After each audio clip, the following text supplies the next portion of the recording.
Hello दोस्तों, कैसे हैं आप। स्वागत है आपका एजुकेशन अड्डा में। उम्मीद करता हूं आप सभी अच्छे होंगे। लास्ट क्लास में हम लोगों ने 23 के कुछ क्वेश्चन को पढ़ा था।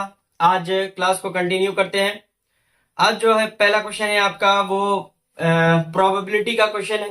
पहला क्वेश्चन आपके स्क्रीन पर है। क्वेश्चन कह रहा है कि दो पासों को एक साथ फेंका जाता है तो दोनों पासों पर 6 आने की क्या प्रायिकता होगी, ये आपसे पूछ रहा है। ठीक है, तो जब दो पासे को एक साथ फेंकेगा तो कुछ इस तरीके से आपका रिजल्ट बनेगा कि और दोनों का क्या आना चाहिए, जोड़ कितना आना चाहिए, 6 आना चाहिए। सबसे पहले इसका कुल परिणाम कितना होगा। कुल परि कुल परिणाम जो है इसका, कुल परिणाम आपका हो जाएगा एक पासे में 6 और एक पासा और फेंकना है। ठीक है, तो टोटल परिणाम इसका हो जाएगा आपका 36। ठीक है, लेकिन 6 अगर लाया जाए, कितना लाया जाए, पासे को 2 बार फेंका गया और दोनों बार कितना आ जाए, 6 आ जाए, यानी जोड़ने पर 6 आ जाए। तो सबसे पहले अगर हम 1 के लिए बनाएंगे 1 के साथ, तो 1 के साथ 5 की घटना होगी। पहले डाइस पे 1 और दूसरे डाइस पे 5, तब आपका क्या हो जाएगा, 6। फिर इसी तरीके से 2, 2 के लिए 4, इसके अलावा कोई नंबर नहीं होगा। ठीक है, फिर अगर हम लोग 3 के लिए आ जाए, 3 के लिए आ जाए तो 3 को 3, दोनों इसमें कितना आना चाहिए, 3 3, तभी पूरेगा 6। ठीक है, फिर इसके बाद 3 के बाद 4। ठीक है, 4 और 2 6। ठीक है, पहले पे 4 और दूसरे पे 6। फिर इसी तरीके से 5 और 6, 5 और 6। तो टोटल जो घटना पूर रहा है कितना, टोटल सॉरी आने वाली जो घटना है वो कितनी है, ये आपका 1 2 3 4 5। तो 5 घटना आपका, यानी कि दो डाइस को एक साथ फेंकिएगा तो 5 ऐसा घटना है कि दोनों का जोड़ कितने के बराबर पड़ जाएगा, 6 के बराबर पड़ जाएगा। ठीक है, तो जो आपका क्वेश्चन लिखा होता है उसी में से हम लोग लैंग्वेज देख के लिख लेंगे। ठीक है, कुल परिणामों का संख्या लिख लिया। 6 आने की घटना, 6 का योग आने की घटना, क्योंकि योग पूछ रहा है आपसे तो लिखिएगा 6 का योग आने आने की घटना घटना इसको अगर हम लोग ई कह लेते हैं तो ये ई कितना हो जाएगा, 5 हो जाएगा। ठीक है, इसको इस तरीके से लिखे, थोड़ा सा अरेंज करके लिखना। इसको सिर्फ लिख देना नंबर ऑफ ई। ठीक है, कि 6 का योग आने की जो घटना है उसका हमने क्या मान लिया, ई है। तो नंबर ऑफ ई, ई की संख्या कितनी हो गई, 5। ठीक है, अब आपको जो है प्रोबेबिलिटी लिखने में ज्यादा दिक्कत नहीं होगा। आप क्या लिखेंगे, direct formula, number of E total event, कुल परिणाम। ठीक है, इधर कितना हो जाएगा, 5 और नीचे कितना हो जाएगा, 36। यही आपका क्या हो जाएगा, आंसर हो जाएगा। क्लियर है, समझ रहे मेरी बात। थोड़ा बहुत आपको लैंग्वेज लिख लेना चाहिए। लैंग्वेज लिखने से क्या होगा, आपको नंबर प्रॉपर मिलेगा, क्योंकि प्रोबेबिलिटी का क्वेश्चन 1 लाइन 2 लाइन का आंसर होता है। जो भी आपको नंबर मिलता है लिखने का ही नंबर मिलता है। ठीक है, चलिए, आई होप यहां तक मेरी बात आप समझ पा रहे हैं। तो बढ़ेंगे हम लोग अगले सवाल की तरफ। अगला सवाल में आपसे कह रहा है, नेक्स्ट क्वेश्चन आपको माध्य निकालने के लिए कह रहा है। क्वेश्चन आपके स्क्रीन पर है, क्वेश्चन एक बार देख लीजिए। एक आपको डेटा दे दिया गया है, डेटा आपकी स्क्रीन पर है। हम यहाँ पे पूरा अरेंज करके लिख देते हैं। कह रहा है चर है और बारंबारता है, वैल्यू आपको दी गई है। तो हम क्वेश्चन नहीं लिख रहे, डायरेक्ट आंसर लिख रहे हैं। आप लोग किस तरीके से इसको लिखते हैं, इसमें आप 2 बॉक्स बनाइए।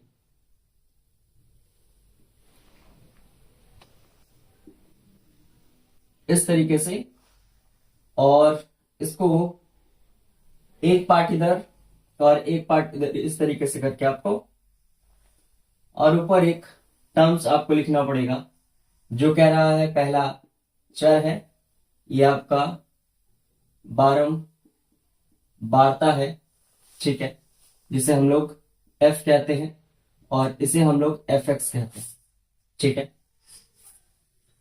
बारंबारता ये हो जाएगा आपका क्या, इसको एक्स भी कह लीजिए।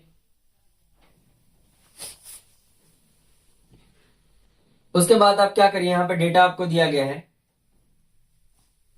कि अगर ये चर है एक्स तो डेटा दिया है आपको 2, 2 3 4 5 6 10, 2 3 4 5 6 10, ठीक है।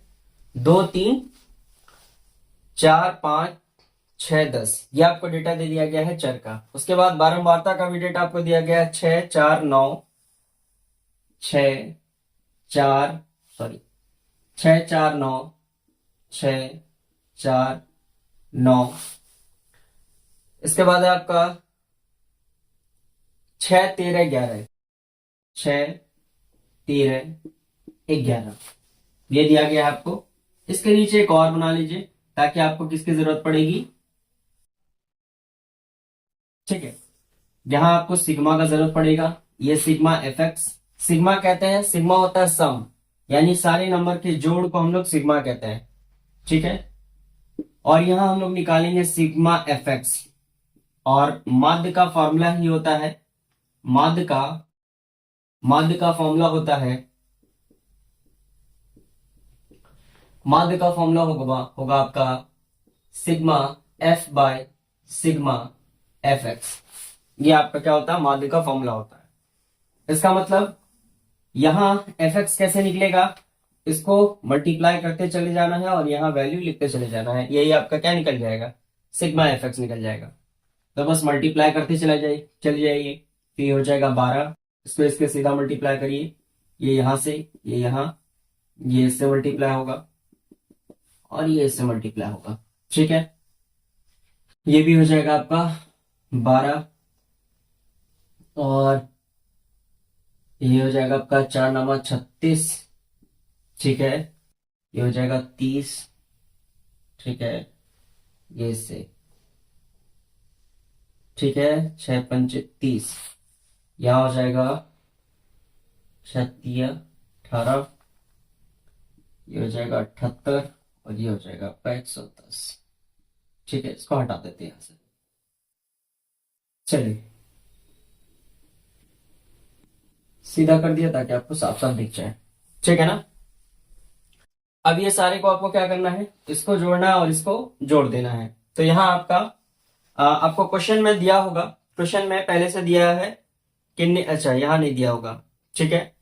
बाकी एनसीईआरटी के सवाल में आपको ना जब आपको सिग्मा एफ जो है वहां वैल्यू दिया रहता है कि 40 स्टूडेंट 50 स्टूडेंट 69 स्टूडेंट, वहां आपको दिया रहेगा, लेकिन यहाँ दिया नहीं है। यहाँ आपको क्या करना है, सबको जोड़ना है, सबको जोड़िएगा, तो सबको इधर जोड़िए, 6 4 10 19, इधर हो गया 20 30, इधर हो जाएगा आपका 49, ठीक है। इधर सबको जोड़ दीजिए 24 और इधर 30 74, इधर सबको जोड़िएगा, ये सारा जोड़ के आ जाएगा 278, ठीक है, 278, ठीक है ना।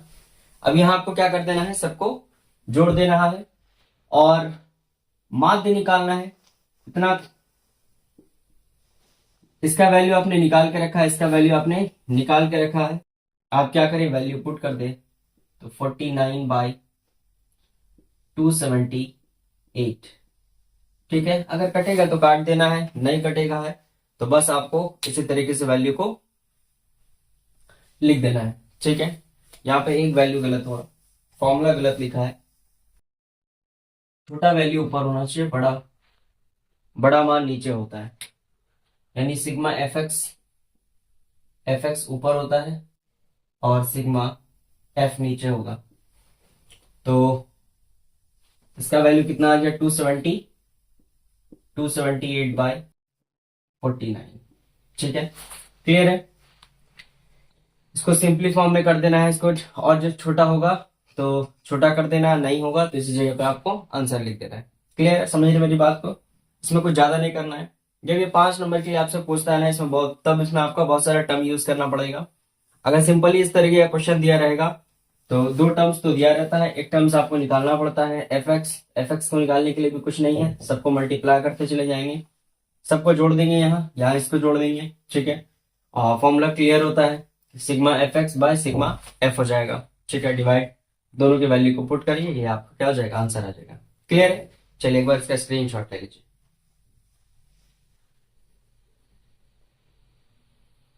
चलिए बढ़ते हैं अगले सवाल की तरफ। अगला सवाल आपसे क्या कह रहा है, क्वेश्चन आपके स्क्रीन पे है, क्वेश्चन बहुपद का है। क्वेश्चन एक बार पढ़ लीजिए। कह रहा है कि एक बहुपद है, उस बहुपद में आपको alpha by beta plus beta by alpha का मान निकालना है। ऐसे ही ऑब्जेक्टिव में इस क्वेश्चन को हम लोग 5 सेकंड में फाइंड कर सकते हैं, लेकिन क्योंकि ये 2 नंबर का सवाल है, इसीलिए इस सवाल को आपको क्या करना होगा, बाय प्रोसेस, पूरा जो तरीका है इसका लिखने का वो आपको लिखना पड़ेगा। क्वेश्चन है आपका कि 4x² ठीक है माइनस 4x+1, ठीक है, ये आपका सवाल। और इसी इक्वेशन के शून्यक हो तो alpha by beta plus beta by alpha का मान निकालना है। मान किसका निकालना है, यहां हम लिख देते हैं साइड में कि अल्फा बाय बीटा और बीटा बाय अल्फा का मान निकालना है, इसका मान निकालना है आपको। तो सबसे पहले आप क्या करो, यहां a का मान क्या हो जाएगा, 4x² के साथ जो गुना है वो a है, ठीक है। x के साथ जो गुना है वो b है, और जिसके साथ कोई नंबर नहीं है, जो ना तो x है ना y है, वो आपका क्या हो जाएगा, c हो जाएगा। a b c का मान हमने निकाल लिया। इसको हमको फाइंड करना है, किसे, alpha by beta plus beta by alpha का हमको फाइंड करना है। क्या करो, इसे सॉल्व कर लो पहले। या तो एक तरीका तो ये भी होता है कि आप डायरेक्ट यहाँ पे वैल्यू रख दीजिए। हाँ, यहाँ आप क्या कर लीजिए कि x का मान निकाल लीजिए, x का मान निकालने के बाद अल्फा और बीटा की जगह पे मान रख दीजिए। तो इतना x का मान क्यों निकालिएगा। हाँ, आप क्या करो, डायरेक्ट इसको क्रॉस मल्टीप्लाई कर दो। तो इसको जब मल्टीप्लाई करोगे तो ये अल्फा स्क्वायर, इसको मल्टीप्लाई करोगे तो ये बीटा स्क्वायर हो जाएगा, और नीचे वाले से मल्टीप्लाई होके अल्फा इंटू बीटा हो जाएगा। क्लियर है, इतनी बात मेरी समझ रहे हैं। अभी यहाँ पे आपको क्या कर लेना है, एक टर्म सिर्फ जोड़ना है इसमें, ये अल्फा और बीटा है, यहां पर 2 अल्फा इंटू बीटा जोड़िए और 2 अल्फा इंटू बीटा को माइनस कर दीजिए, ठीक है।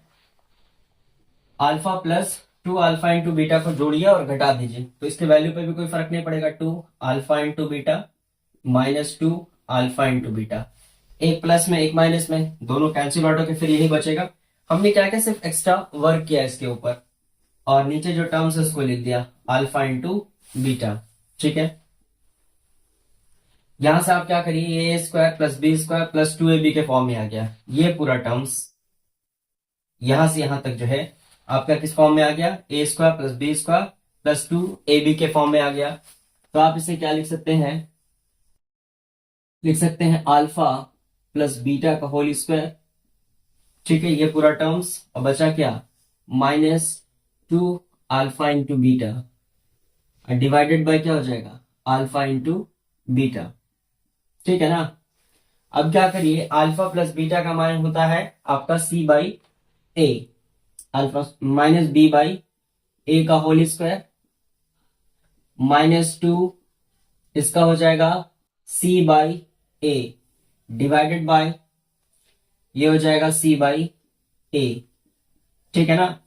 तो हम यहां से क्या कर लेंगे, b की जगह पे क्या है -4, तो -4/4 का होल स्क्वायर, ठीक है, -2 इंटू 1/4। नीचे भी क्या हो जाएगा, नीचे भी आपका क्या हो जाएगा, इधर एक मिनट, ये यहां तक ऐसा, ठीक है, ये हो जाएगा आपका c/1/4, 1/4।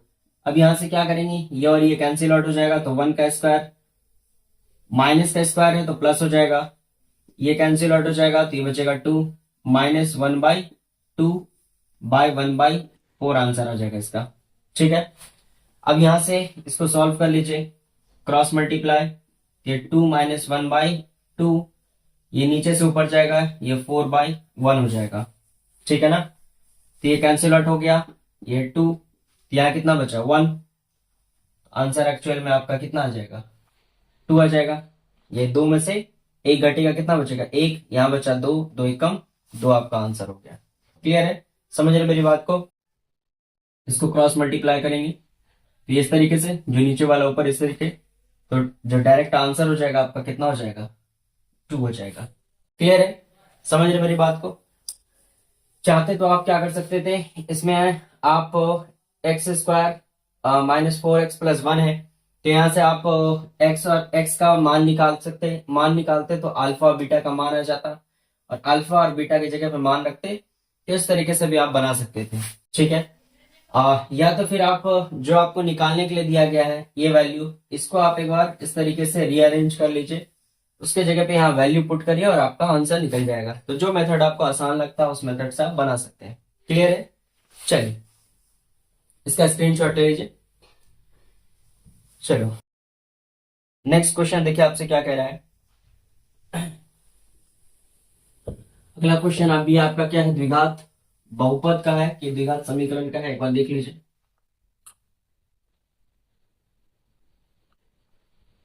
चलो क्वेश्चन कह रहा है द्विघात बहुपद 4x² माइनस 4y+1, इसके शून्य ज्ञात करने हैं। ठीक है, और शून्यकों के बीच संबंध स्थापित करना है। दो जो क्वेश्चन पीछे था, जो इक्वेशन इससे पहले वाला था, सेम इक्वेशन है, यहां सिर्फ y है, वहां x था, यहां सिर्फ क्या है y है, सेम चीज है। ये आपका समीकरण दिया गया है, इस समीकरण का हमें शून्यक निकालना है। शून्यक का मतलब कि हमें y है तो y की वैल्यू फाइंड करनी है। y का 2 वैल्यू आएगा, क्योंकि द्विघात बहुपद का मैक्सिमम 2 शून्य आ सकता है, उससे ज्यादा शून्य नहीं आएगा। तो चलिए इसको सॉल्व करने के लिए हम क्या करते हैं, यहां से इसको मल्टीप्लाई करेंगे। ठीक है, मल्टीप्लाई करने के बाद ये हो जाता है क्या 4। 4 का ऐसा फैक्टर करेंगे हम लोग, 4 का इस तरीके से फैक्टर करेंगे कि जोड़ने और घटाने पे क्या आना चाहिए 3 आ जाना चाहिए, सॉरी यहां आपका 4 आना चाहिए। ठीक है, कितना आना चाहिए 4 आना चाहिए। तो यहां क्या हो सकता है 4 एकम 4। ठीक है, इसका फैक्टर पूरेगा कि नहीं, द्विघात बहुपद 4y,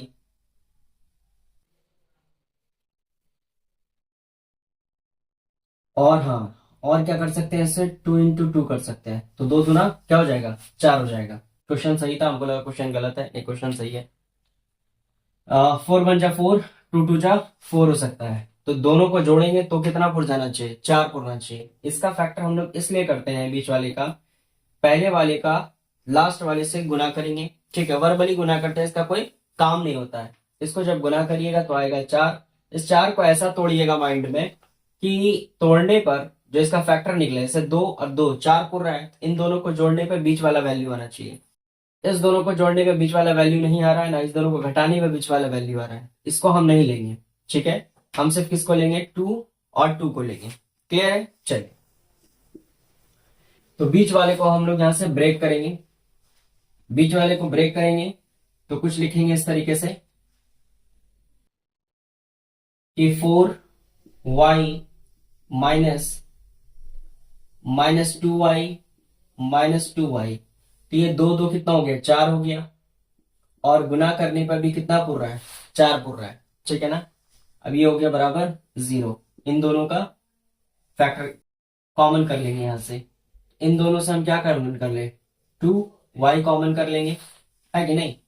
4 और 2 तो 2 आ जाएगा, है ना, 2 के पहाड़े में भी 2, 4 के पहाड़े में भी 2 आएगा, और इन दोनों में y है तो y कॉमन कर लेंगे।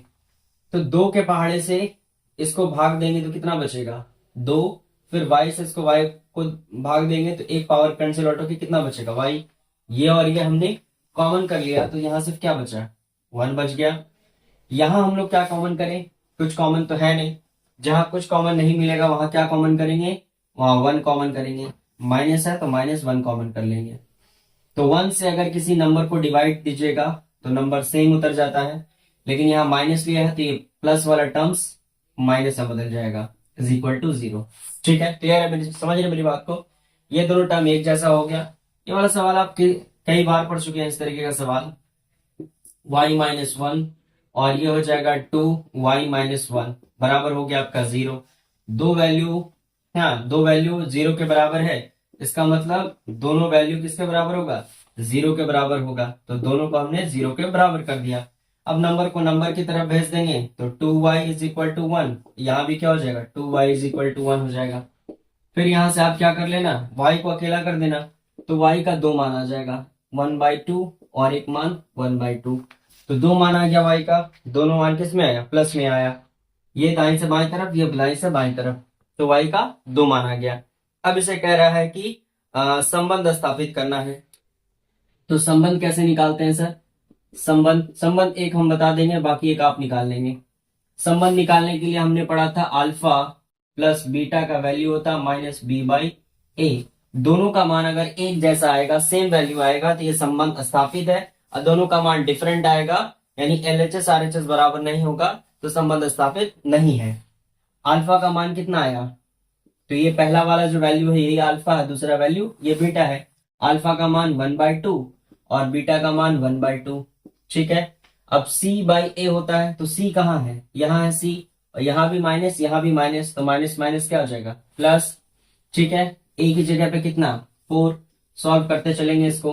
दोनों का हर एक जैसा है तो 2 में से 1 आएगा, और ऊपर वाली वैल्यू को जोड़ देंगे तो 1 1 2 हो जाएगा।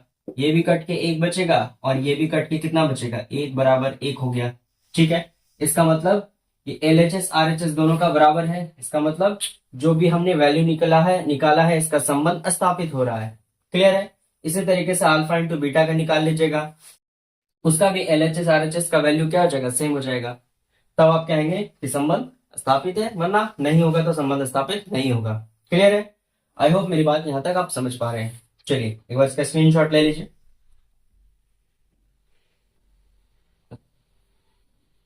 चलिए देखते हैं अगला सवाल। क्वेश्चन एक बार आप पढ़ लीजिए। क्वेश्चन है रैखिक समीकरण का। क्वेश्चन 2 इक्वेशन दिया गया है, 2 इक्वेशन में से आपको कह रहा है बीजगणित विधि द्वारा इसका हल निकालें।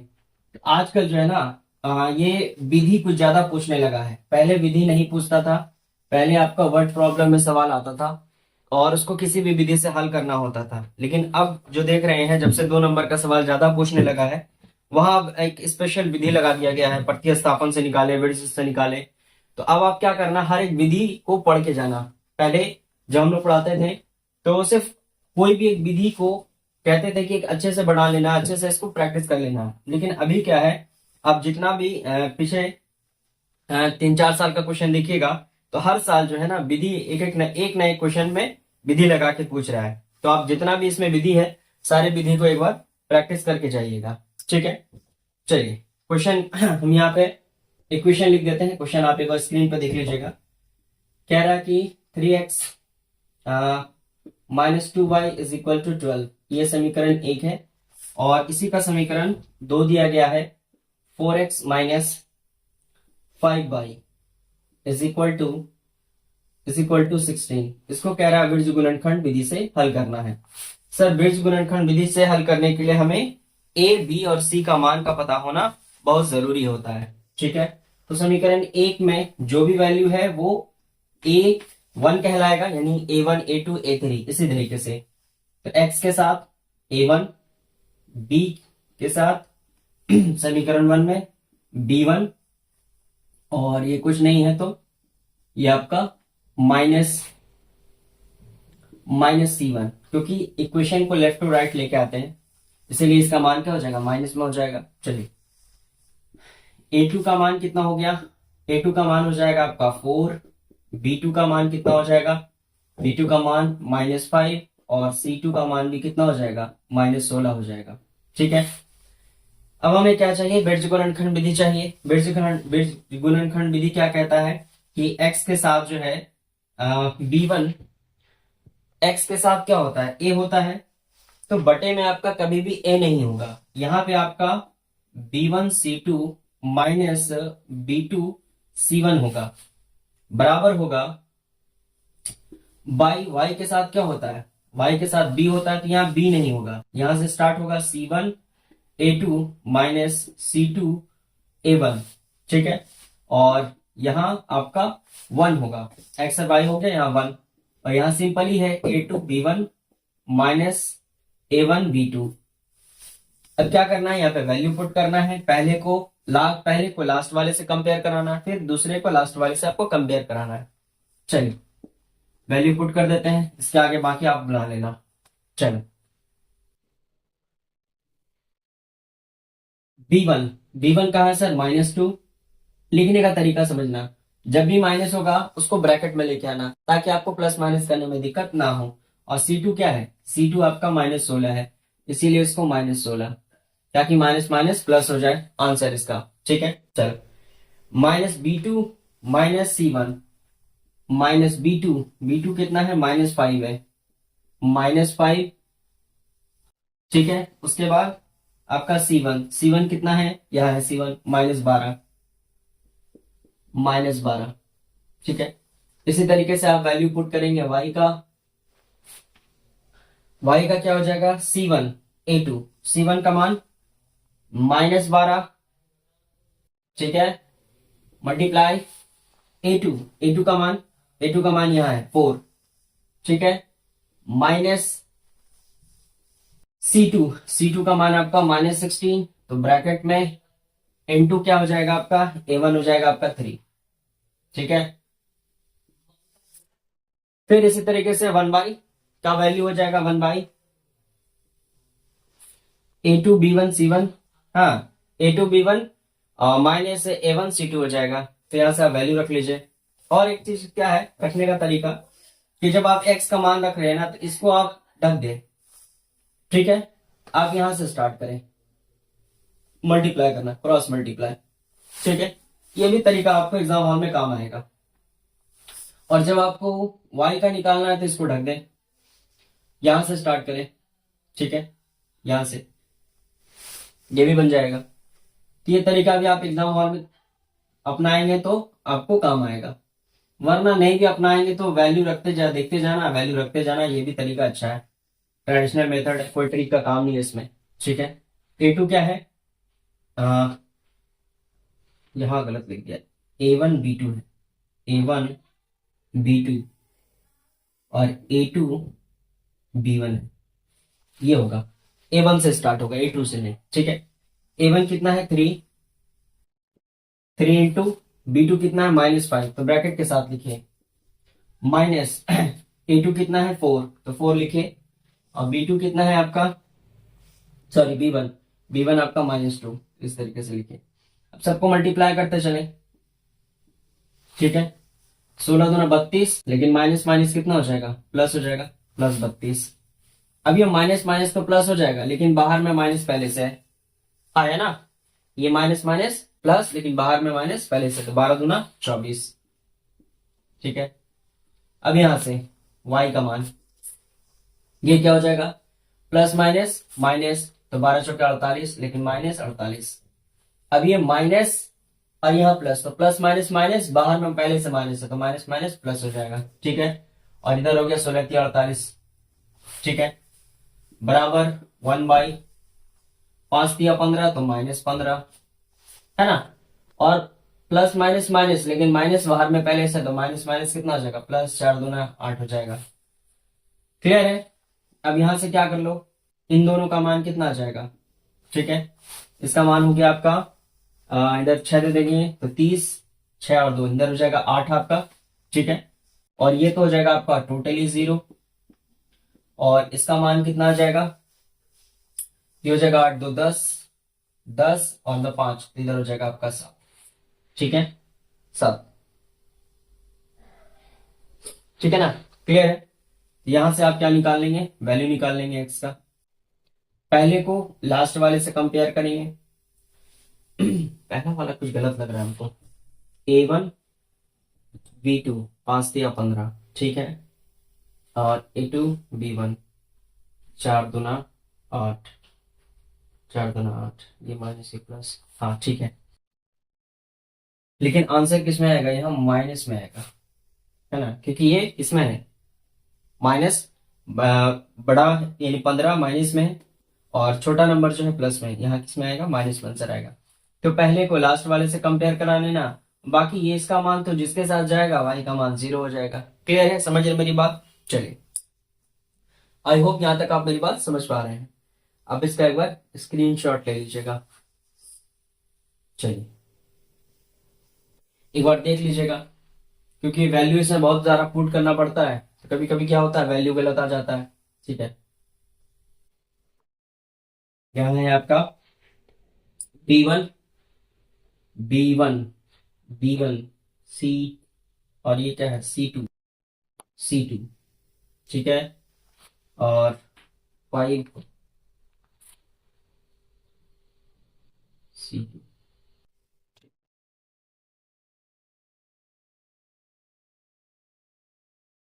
चलिए चलिए, जो भी गलती होगा आप एक बार देख लीजिएगा, कहीं पे होगा।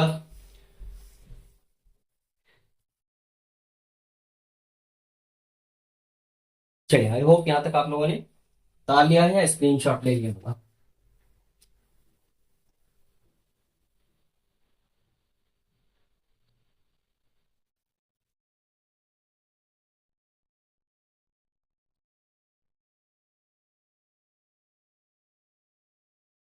चलिए, अगला क्वेश्चन देखिए आपसे क्या कह रहा है। कह रहा है कि के किस मानों के लिए समीकरण इतने के मूल्य बराबर है। द्विघात समीकरण का क्वेश्चन है, क्वेश्चन आसान है।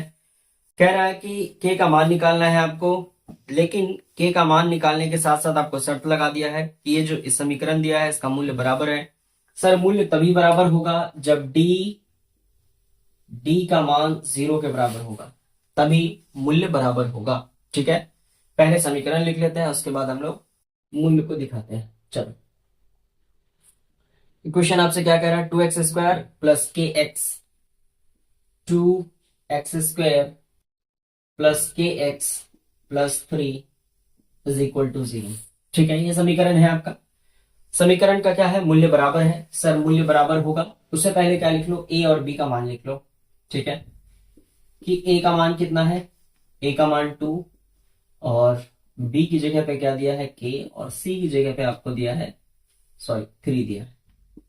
ठीक है, कह रहा मूल्य बराबर है। सर मूल्य बराबर है तो 0 के बराबर होगा डी का मान। विभवांतर क्या होगा, या विवेचक कहिए, जो कहिए, विवेचक आपका किसके बराबर होगा, 0 के बराबर होगा। सर 0 के बराबर होगा तो डी का फॉर्मूला क्या होगा, B² माइनस 4AC, 4AC ये भी 0 के बराबर होगा तब, है ना।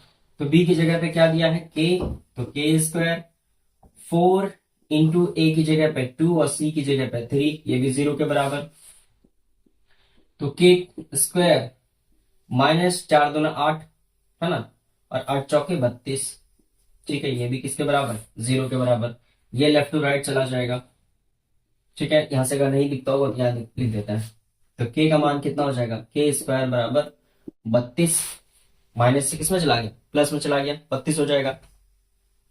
अब यहां से क्या करिए आप, के को स्क्वायर को लेफ्ट टू राइट भेज दीजिए, तो के का मान क्या हो जाएगा, plus minus root under 32। Clear है? चलिए,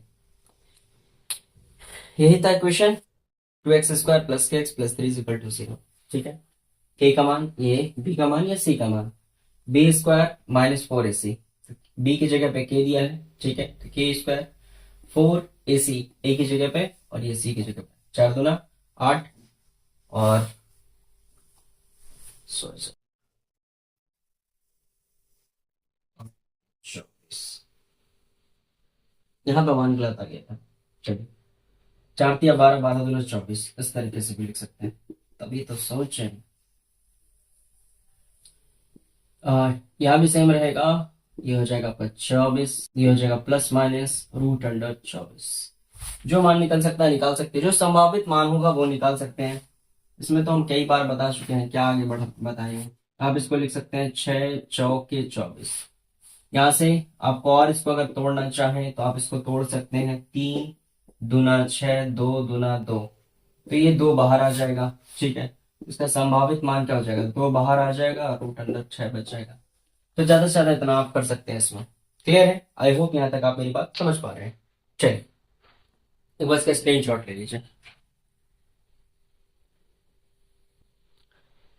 चलिए आई होप यहाँ तक आप मेरी बात समझ पा रहे हैं। अगला सवाल भी आपका द्विघात समीकरण का ही है। इसमें भी कह रहा है कि मूल्य भी देखना है आपको और मान भी निकालना है। इक्वेशन आपको दिया गया है, इसमें पहले डी का मान निकालना है, डी का मान देखना है कि वास्तविक है या नहीं। वास्तविक होने के लिए हमें क्या चाहिए, वास्तविक होने के लिए डी का मान बड़ा होना चाहिए, 0 से बड़ा हो या 0 के बराबर हो, तब हम कहेंगे कि ये क्या है, आपका मूल्य वास्तविक है। अगर 0 से छोटा यानी कि डी का मान नेगेटिव आ जाएगा, तब कहेंगे कि इसका मूल्य वास्तविक नहीं है। तब हम लोग आगे एक्स का मान भी नहीं निकालेंगे, वहीं पे हम लोग ब्रेक कर देते हैं। लेकिन यहाँ सवाल आपसे इक्वेशन दिया हुआ है 2x² - 4x + 3। ये इक्वेशन दिया गया है, क्या है सर, 2x² - 4x + 3 = 0। ये एक समीकरण दिया गया है। समीकरण ठीक है, एक बार देख लें। चल ठीक है, इसका विवेचक आपको चेक करना है, चेक नहीं करना, ज्ञात करना है। और कहना है मूलों की प्रकृति भी बताएं, और इसकी मूलों की प्रकृति क्या है ये भी बताना, यानी एक्स का आपको मान निकाल लेना है। मूलों की प्रकृति बताएं तो आप इस तरीके से भी इसे कह सकते हैं कि जैसे आप डी का मान निकालिएगा और मान लीजिए कि डी का मान बड़ा हो गया, डी का मान क्या हो गया, बड़ा हो गया, तब आप कहेंगे कि मूल अस्तित्व है यानी वास्तविक है, ठीक है, रियल भी है, और इसका मान क्या है, इसका सॉरी मूल वास्तविक निकलेगा इसका, ठीक है ना, डी का मान जब भी, और ये 0 के बराबर हो गया, तो ये क्या है, मूल्य बराबर है और ये मूल्य बड़ा है, तब हम कहेंगे कि जो डी का मान है वो रियल भी है, अस्तित्व भी है, ठीक है ना। ये हमको चेक करना पड़ता है। चलो पहले इसका हम क्या कर लें, ए और ये बी, बोलते बोलते कभी ना गला एकदम सूख जाता है, बोलना कुछ चाहो निकलता कुछ आ रहा है। ठंडी के दिन में गला सूख गया, बताओ। चलो पहले हम लोग क्या निकालें, डी निकाल लें। डी आपसे क्या कह रहा है सर, डी कहता है कि b² - 4ac, b² - 4ac, यही कहता है। b की जगह पे आप क्या रखेंगे, 4, तो 4 का स्क्वायर, -4 इंटू a की जगह पे 2, और ये 3 हो जाएगा, ये हो जाएगा आपका 16।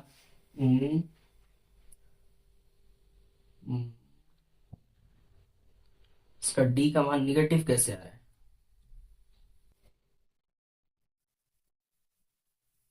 अच्छा क्वेश्चन में यहाँ जो है ना मिस प्रिंट है, यहाँ पे 6 होना चाहिए। ओ इसीलिए इसका मान क्वेश्चन में यहाँ आपका क्या होना चाहिए, 6 होना चाहिए, तब इसका मान जो है सही आएगा, ठीक है। स्क्रीन पे तो आपके -4 है, वहां पे आप सब लोग ना ठीक कर लीजिएगा। क्वेश्चन कुछ इस तरीके से है, ठीक है, 2x² - 6x + 3, ये आपका एक्चुअल क्वेश्चन है, ठीक है। यहाँ पे 6 कर लीजिएगा, तब ये क्या हो जाएगा, जाके 36 हो जाएगा। चलिए क्योंकि हमने इसका जो ओरिजिनल क्वेश्चन है उसे हम पढ़ाए हुए हैं, इसलिए हमको याद है ये क्वेश्चन।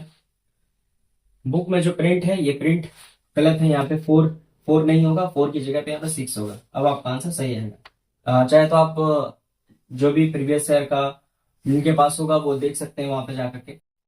ये हो जाएगा आपका 36, ये हो जाएगा आपका 24, ठीक है। तो b², 4 × 12, 12 दूनी 24। अब यहाँ से आप क्या निकाल लें, डी का मान निकाल लीजिए, ये हो जाएगा आपका 2, ये हो जाएगा 1, तो आपका डी का मान कितना निकल गया, 12, ठीक है। डी का मान आपका हो गया 12। अब हमें क्या चाहिए, अब हमें चाहिए, हाँ और एक चीज यहाँ पे बता दीजिए, क्या बता दीजिए कि सर डी का जो मान है वो बड़ा है, वो किससे बड़ा है, 0 से बड़ा है। डी का मान बड़ा है, वो किससे बड़ा है, 0 से बड़ा है, इसीलिए इसका मूल वास्तविक है, ठीक है, और इसका मूल अस्तित्व भी है, ठीक है। फिर यहां से आप क्या निकालिए, एक्स का मान निकालिए। एक्स का मान निकालने के लिए आपको क्या करना होगा, फॉर्मूला रख देना है, b ± √√x² डायरेक्ट डी वाला फॉर्मूला रख देते हैं, डी डिवाइडेड बाई 2a, क्योंकि हमने डी निकाल रखा है। तो माइनस बी स्क्वायर माइनस 4 से लिखने से क्या फायदा। अब आप क्या रख दे, यहाँ वैल्यू रख दे, माइनस पहले से है, यहाँ क्वेश्चन में भी माइनस है, तो माइनस माइनस क्या हो जाएगा plus, plus minus root under root 12। ठीक है, अभी हो जाएगा आपका 2 इंटू ए की जगह पे कितना हो गया, ए की जगह पे 2, तो 12, तो 6 प्लस माइनस रूट अंडर 12/4 हो जाएगा। ठीक है, अब इसको आप रूट से ना कुछ वैल्यू निकाल सकते हैं, तो निकाल लीजिए, ताकि आपको कॉमन आ जाएगा, कॉमन से नीचे कुछ नंबर कट जाएगा। ठीक है, तो 6 प्लस माइनस 12 को क्या लिख सकते हैं आप, 4×3 = 12, तो 4 का रूट 2 आ जाएगा, तो बचेगा क्या, 2√3/4। ठीक है, यहां से क्या कर लीजिएगा, कॉमन कर लीजिएगा, कॉमन करने से 2 कट जाएगा, फिर आप ला के यहाँ पर आंसर छोड़ देना है। क्लियर है, आई होप यहाँ तक मेरी बात आप समझ पा रहे हैं। चलिए इसको भी जल्दी से उतार लीजिए। फिर एक बचेगा आपका लास्ट क्वेश्चन, ये आपका 2 नंबर यहाँ से 23 का 2023 के 23 का जो ना 2 नंबर का क्वेश्चन समाप्त हो जाएगा। चलिए जल्दी से इसका स्क्रीनशॉट ले लीजिए। चलिए बढ़ते हैं अगले क्वेश्चन की तरफ। नेक्स्ट क्वेश्चन क्या है, नेक्स्ट क्वेश्चन देख लिया आपकी स्क्रीन पर है।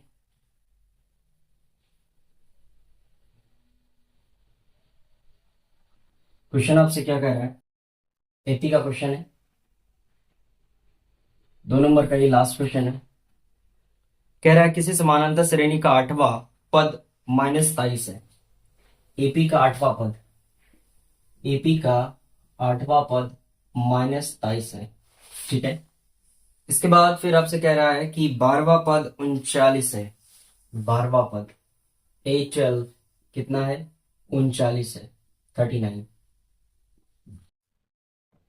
इसके बाद आपको कह रहा है कि तो श्रेणी के प्रथम एवं द्वितीय पद को निकालें, प्रथम और द्वितीय पद को निकालना है सर। तो यहाँ आप क्या कर सकते हैं इसमें, तो चलिए पहले हम क्या कर लें, इसी को सॉल्व कर लेते हैं।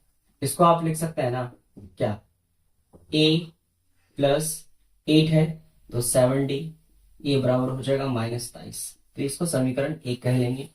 इसके बाद था आपका 12, ठीक है, ये है आपका -39। ठीक है ना, 12 तक इसको आप लिख सकते हैं a + 11d = 39, ये इक्वेशन 2। लेकिन इसमें क्या है कि थोड़ा लैंग्वेज लिख लेना ना, जब तो ज्यादा अच्छा रहेगा, नंबर नहीं कटेगा। लिखना कि माना श्रेणी श्रेणी का प्रथम पद, प्रथम पद बराबर ए, लिख लेना इस तरीके से, है ना। ऐसा हमने क्या इस सवालों में लिखाया है कि प्रथम पद ए बराबर ए, सार्वंतर बराबर डी, लिख लेना। फिर इसके बाद से इस टर्म्स को लिखना स्टार्ट करना। तो अब समीकरण 1 समीकरण 2 को क्या कर लेंगे, घटा देंगे। तो समीकरण 1 समीकरण 2 को घटाने पर क्या मिलेगा हमें, लिख लेना समीकरण 1 और समीकरण 2 को घटाने पर। तो ये समीकरण 1 हो गया और ये हो गया आपका समीकरण 2। इन दोनों को हमें क्या करना है, घटाना है। घटाने के लिए सर साइन चेंज करना पड़ेगा। ठीक है, साइन चेंज करेंगे और ये कैंसिल आउट, और इधर घट घट के बच जाएगा 7 7 4 11, तो -4d, और यहां हो जाएगा ये प्लस हो गया। ठीक है, तो इधर हो जाएगा आपका 23, और इधर आपका 23 और इधर आपका 39, तो 23 और 7 30, एक प्लस में है ना, दोनों माइनस में है। दोनों माइनस में, ठीक है, दोनों माइनस में है, तो ये हो जाएगा आपका प्लस, तो इधर बच जाएगा आपका 23, 7 इधर हो गया 30, 7 इधर बचेगा आपका 16। ठीक है, इसलिए देख रहे थे क्योंकि यहाँ एक माइन किस में आएगा, माइनस में आएगा। ठीक है, माइनस में ही आएगा तब। ठीक है, चलो अब यहां से क्या करो, इधर लिख लो -4d = 60। ये जो आपने काटा तो यहाँ पे आया आपका 60, अगर दिख रहा तो ठीक है, नहीं तो वहां हमने लिख दिया। ये कट जाएगा आपका, तो d का मान कितना आ गया, 4 चौके 16, तो d का मान -4 आ गया। अब d का मान आ चुका है, तो d का मान हम समीकरण 1 में रख देंगे, तो a का मान निकल जाएगा। तो डी का मान समीकरण 1 में रखने पर डी बराबर -4, समीकरण 1 में रखने पर, 1 में रखने पर इस तरीके से लिखेंगे, रखने पर। ठीक है, समीकरण 1 आपका क्या है, ए प्लस, ठीक है, 4 into -4, sorry 7 into -4 is equal to -23। तो ए 7 चौके 28 है ना, लेकिन -28, और ये इधर जाएगा -23। इधर से लेफ्ट टू राइट लेके जाएंगे, ये ए हो जाएगा इधर अपनी जगह पर है जाएगा, -23 पहले से है, इसको लेफ्ट टू राइट लेके आएंगे, ये हो जाएगा आपका प्लस।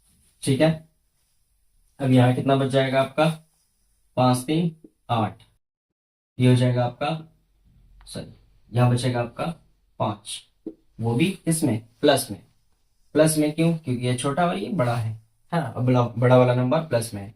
तो प्रथम पद आपका कितना आ गया, प्रथम पद आपका 5 आ गया। 5 में आप क्या कर देंगे, 4 जोड़ते चले जाएंगे, इसके बाद आपका वैल्यू आता चला जाएगा। क्लियर है, 2 पद कह रहा है निकालने के लिए। तो दूसरा पद निकालने के लिए आपको कुछ नहीं करना है, ए प्लस डी करना है, ये दूसरा पद आ जाएगा, ये और डी का मान जोड़ देना है। क्लियर है, आई होप यहाँ तक आप मेरी बात समझ पा रहे हैं। आज आपका यहाँ पर 2 मार्क्स का सेशन हो गया खत्म। अब जो हम लोग सेशन स्टार्ट करेंगे वो 5 मार्क्स का सारा क्वेश्चन होगा। क्लियर है, चलिए जो वीडियो पे पहली बार आए हैं, वीडियो को लाइक करिएगा, शेयर करिएगा, सब्सक्राइब करना नहीं भूलिएगा, और जिन्होंने लास्ट वीडियो नहीं देखा है वो जाकर के लास्ट वीडियो देखें। ठीक है, धन्यवाद।